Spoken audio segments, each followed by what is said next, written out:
Shalom Bapak Ibu, Saudara sekalian, sahabat setia Renungan Pagi Warta Insan Berpengharapan yang terkasih dalam Tuhan Yesus Kristus. Selamat pagi dan salam sejahtera bagi Bapak Ibu, Saudara semua dimanapun berada.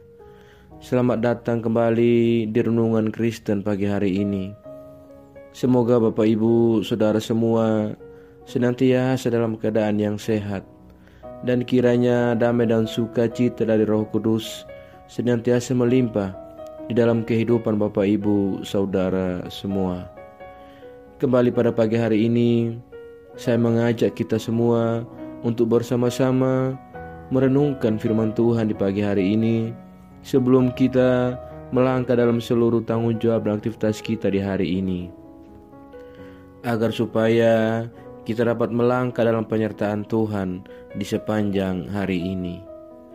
Sebelum kita mendengarkan renungan firman Tuhan pada pagi hari ini, mari sama-sama kita berdoa. Bapa kami yang ada dalam kerajaan surga, Bapa yang kekal, Bapa yang mulia dan penuh kasih sayang, Bapa yang kami muliakan di dalam nama Tuhan Yesus Kristus, Tuhan dan Juru Selamat kami. Kami mengucap syukur kepadamu ya Tuhan atas perlindungan di sepanjang tidur malam kami, hingga pada pagi hari ini kami boleh kembali bangun dengan tubuh yang sehat. Kami boleh bangun dengan tubuh yang kuat dan diberkati oleh Tuhan. Ya Bapa, sebelum kami memulai segala aktivitas kami di hari ini, kami mau melandaskan semuanya di dalam kebenaran firman-Mu. Kami siap untuk mendengarkan firman-Mu ya Bapa. Berbicaralah ya Tuhan, jamahlah hati kami, berikanlah kami hikmat dan pengertian, agar kami dapat memahami akan firman-Mu, dan biarlah Roh Kudus menolong kami, agar kami dapat melakukannya di sepanjang kehidupan kami. Ya Bapa, layakkanlah kami untuk bagian ini, dan ampunilah kami dari segala dosa dan kesalahan kami ya Allah, agar supaya firman-Mu boleh termateraikan dengan baik dalam hati kami. Terima kasih ya Tuhan. Hanya di dalam nama Tuhan Yesus Kristus kami berdoa. Amin. Saudara kekasih Kristus, ayat renungan firman Tuhan kita pada pagi hari ini terdapat di dalam Injil Matius pasalnya yang ke-27, ayatnya yang ke-45 hingga ayatnya yang ke-56. Mulai dari jam 12 kegelapan meliputi seluruh daerah itu sampai jam 3. Kira-kira jam 3 berserulah Yesus dengan suara nyaring, Eli, Eli lama sabatani, artinya Allahku, Allahku, mengapa engkau meninggalkan aku? Mendengar itu, beberapa orang yang berdiri di situ berkata, ia memanggil Elia. Dan segeralah datang seorang dari mereka, ia mengambil bunga karang, mencelupkannya ke dalam anggur asam, lalu mencucukkannya pada sebatang bulu dan memberi Yesus minum. Tetapi orang-orang lain berkata, jangan, baiklah kita lihat apakah Elia datang untuk menyelamatkan dia. Yesus berseru pula dengan suara nyaring, lalu menyerahkan nyawanya. Dan lihatlah, tabir bait suci terbelah dua dari atas sampai ke bawah, dan terjadilah gempa bumi, dan bukit-bukit batu terbelah, dan kuburan-kuburan terbuka, dan banyak orang kudus yang telah meninggal bangkit. Dan sesudah kebangkitan Yesus, mereka pun keluar dari kubur, lalu masuk ke kota kudus dan menampakkan diri kepada banyak orang. Kepala pasukan dan prajurit-prajuritnya yang menjaga Yesus menjadi sangat takut ketika mereka melihat gempa bumi dan apa yang telah terjadi, lalu berkata, sungguh, ia ini adalah Anak Allah. Dan ada di situ banyak perempuan yang melihat dari jauh, yaitu perempuan-perempuan yang mengikuti Yesus dari Galilea untuk melayani dia. Di antara mereka terdapat Maria Magdalena dan Maria ibu Yakobus dan Yusuf dan ibu anak-anak Zebedeus. Demikian firman Tuhan. Yang menjadi ayat emas renungan kita pada pagi hari ini terdapat di dalam ayatnya yang ke-54. Kepala pasukan dan prajurit-prajuritnya yang menjaga Yesus menjadi sangat takut ketika mereka melihat gempa bumi dan apa yang telah terjadi, lalu berkata, sungguh, ia ini adalah Anak Allah. Judul renungan kita pada pagi hari ini adalah Eloi, Eloi lama sabachthani. Bapak, Ibu, Saudara sekalian, sahabat setia renungan pagi Warta Insan Berpengharapan yang terkasih dalam Tuhan Yesus Kristus. Jika sejenak kita mencoba untuk merenungkan kembali mengenai kematian Yesus Kristus di atas kayu salib, maka hal tersebut tidak terlepas dari perilaku hidup kita yang menyimpang sehingga menghasilkan dosa. Kita harus jujur mengakui bahwa perilaku kita yang menyimpang dan menghasilkan dosa sering kita lakukan dalam kehidupan kita. Entah dimanapun kita ada, baik itu dalam persekutuan dan juga di dalam kehidupan bermasyarakat. Ironisnya, tanpa sadari adalah ketika kita melihat atau mendengar kesalahan orang lain, kita suka menghakiminya seolah-olah kitalah yang paling suci dan paling benar. Saudara kekasih Kristus, renungan saat ini hendak menjelaskan kepada kita tentang pengorbanan Kristus yang memberi dirinya untuk mati demi kesalahan dan dosa-dosa kita. Ia harus rela dirajam, dihina, diludahi, serta harus memikul salibnya menuju Bukit Tengkorak, anggur asam yang diberikan untuk menjawab dahaganya. Saat Yesus disalib, dua orang penjahat di samping kiri dan kanan yang juga menjalani hukuman mati dengan cara disalib, yang berarti bahwa Kristus telah disejajarkan dengan para penjahat sehingga dianggap layak untuk menerima semua proses hukuman sampai kepada penyaliban.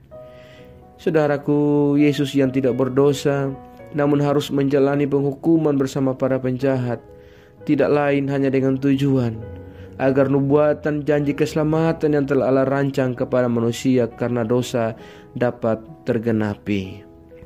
Sahabat setia renungan pagi Warta Insan Berpengharapan, sebagai anak manusia yang sedang menderita di atas kayu salib, Yesus pun berteriak keras, Eloi, Eloi lama sabachthani, yang artinya, Allahku, Allahku, mengapa engkau meninggalkan aku? Benarkah Allah meninggalkan Yesus sendiri tergantung di atas kayu salib? Allah yang kehendaki Yesus menderita dan mati di kayu salib untuk menanggung hukuman ganti manusia, sehingga manusia dapat diterima kembali dalam persekutuan dengan Allah. Karena Allah yang menghendaki, maka tidak mungkin Allah meninggalkan Yesus sendiri tergantung di atas kayu salib. Menjelang saat kematian Yesus di atas kayu salib, Allah mengizinkan beberapa peristiwa mengerangkan terjadi. Yang pertama, tabir bait suci yang memisahkan ruang Maha Kudus dari ruang kudus terbelah dua dari atas sampai ke bawah. Yang kedua, terjadi kegelapan yang meliputi daerah di sekitar Bukit Golgota, tempat Yesus disalib selama 3 jam. Mulai dari pukul 12 siang sampai dengan pukul 3 sore waktu setempat. Dan yang ketiga adalah terjadi gempa bumi yang dahsyat di daerah sekitar Bukit Golgota, tempat Yesus disalib. Saudaraku yang terkasih dalam Tuhan Yesus Kristus, melalui peristiwa-peristiwa itu Allah mau mengatakan bahwa Yesus sama sekali bukan seorang penjahat yang berbahaya. Pengakuan itu diucapkan oleh kepala pasukan dan prajurit-prajurit yang ikut terlibat pada peristiwa penyaliban Yesus. Kepala pasukan dan prajurit-prajuritnya yang menjaga Yesus menjadi sangat takut ketika mereka melihat gempa bumi dan apa yang telah terjadi, lalu berkata, sungguh Ia ini adalah anak Allah. Saudaraku yang terkasih dalam Tuhan Yesus Kristus, terkadang Allah berkenan atas penderitaan luar biasa yang dialami oleh umat-Nya. Dan jika mengalami kondisi yang seperti itu, mari yakinlah bahwa Allah tidak pernah membiarkan kita sendiri. Ia adalah Allah yang senantiasa selalu hadir dan selalu siap untuk menolong kita. Sahabat setia, renungan pagi Warta Insan Berpengharapan yang terkasih dalam Tuhan Yesus Kristus menyoroti kasih Allah atas kematian Kristus di atas kayu salib melalui momen sakramen perjamuan kudus dan Jumat Agung. Tentu hal ini mengajarkan kepada kita tentang sebuah komitmen kesetiaan dan hidup yang benar di hadapan-Nya. Tubuh dan darah yang menjadi tumbal dalam penyaliban Kristus Yesus kini telah menyatu melalui sakramen perjamuan kudus yang kita lakukan, sehingga kita dapat hidup di dalam Tuhan dengan setia dan kita dimampukan untuk menjadi alat berkat dalam kehidupan kita. Mari kita bersyukur dan berterima kasih kepada Bapa di sorga, kepada Tuhan Yesus, karena hanya Ialah yang menjadi Bapa yang pengasih, yang tetap bersama dengan kita dan menolong kita untuk memuliakan Yesus di atas salib. Dan terima kasih sesungguhnya kita sampaikan karena kasih, karena Yesus telah menanggung penderitaan dan hinaan oleh karena dosa-dosa kita. Dan biarlah melalui kematiannya di salib menyadarkan kepada kita agar kita senantiasa kembali kepadanya, memohon pengampunan dan menyerahkan hidup kita sepenuhnya untuk dituntun di jalan yang Ia kehendaki. Selamat memperingati kematian Kristus di salib dan selamat menghayati segala pengorbanannya. Dan biarlah kiranya kematian dan pengorbanannya di salib dapat membuat kita kembali dan menyerahkan hidup kita kepadanya. Tuhan menolong kita. Tuhan Yesus memberkati. Amin. Demikian renungan firman Tuhan bagi kita semua pada pagi hari ini. Semoga menjadi berkat bagi kita semua. Mari kita berdoa. Bapa kami yang ada dalam kerajaan sorga, Bapa yang kami panggil di dalam nama Tuhan Yesus Kristus, Tuhan dan Juru Selamat kami. Engkaulah Bapa yang penuh pengasih. Engkaulah Bapa yang tetap bersama Yesus dan memuliakannya di salib. Ya Bapa di surga, terima kasih kami naikkan ke hadapan-Mu ya Tuhan. Ya Yesus, Tuhan dan Juru Selamat kami, terima kasih atas segala pengorbanan-Mu. Terima kasih telah menanggung penderitaan dan hinaan kami di kayu salib. Terima kasih Engkau telah berkorban bagi kami. Engkau rela mati karena dosa-dosa kami. Ya Tuhan, Yesus Kristus, terima kasih atas kebaikan yang telah Tuhan tunjukkan kepada kami lewat karya pengorbanan-Mu di kayu salib. Tolonglah kami ya Bapa, agar kami dapat mencurahkan segala kebaikan-Mu di dalam kehidupan kami kepada sesama kami. Kami bersyukur atas segala kebaikan Tuhan, pertolongan dan penyertaan Tuhan, serta berkat-berkat Tuhan di dalam kehidupan kami.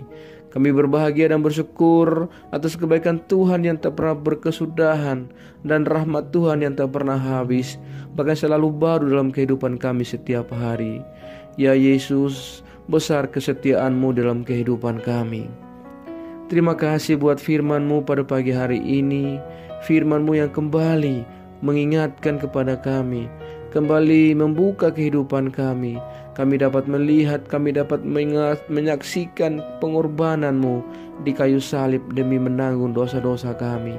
Ya Bapa, tolonglah kami agar kami senantiasa hidup berkenan di hadapan-Mu.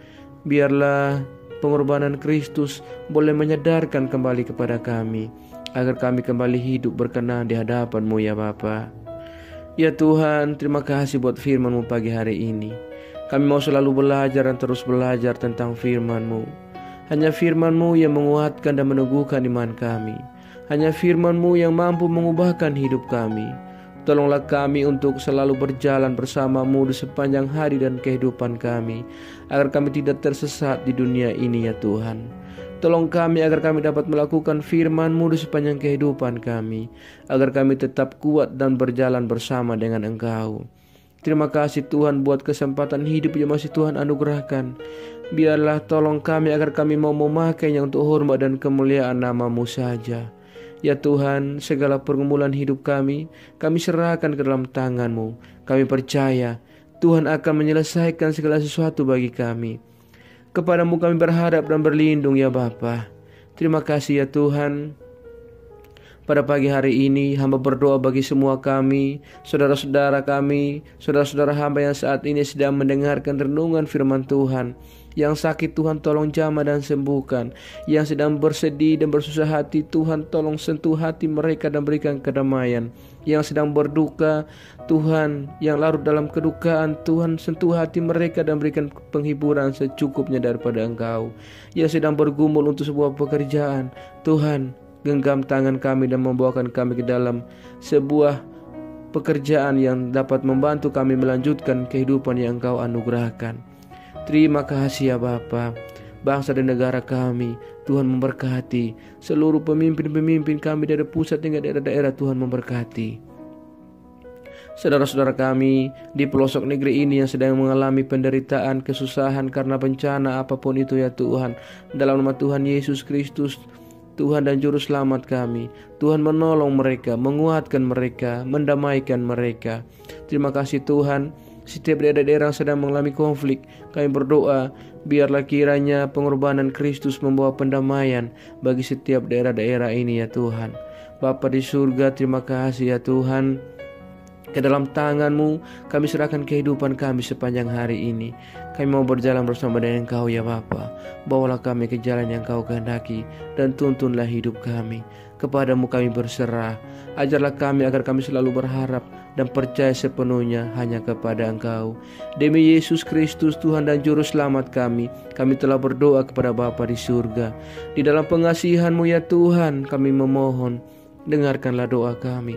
Peliharalah kami semua dalam kasih Tuhan kami Yesus Kristus, yang adalah Tuhan dan Juru Selamat kami, yang telah mengajarkan kami doa agung yang sempurna.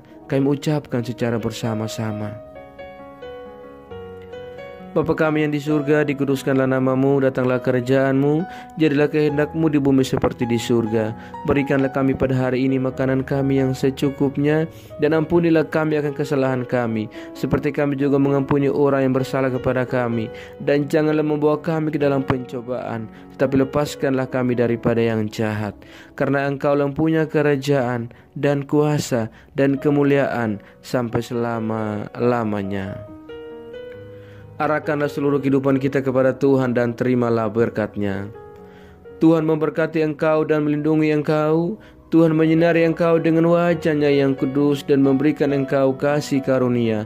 Tuhan menghadapkan wajah-Nya kepada engkau dan memberikan engkau damai sejahtera. Berkat anugerah dari Bapa Surgawi, cinta kasih karunia dari Tuhan Yesus Kristus, di dalam persekutuan dan penghiburan Roh-Nya yang kudus, menyertai kita semua dari sekarang ini dan terus kekal sampai selama-lamanya. Haleluya. Amin. Selamat pagi dan selamat beraktivitas di hari ini bagi Bapak Ibu Saudara sekalian. Selamat memperingati Hari Jumat Agung bagi Bapak Ibu Saudara sekalian. Sampai jumpa di renungan berikutnya. Shalom.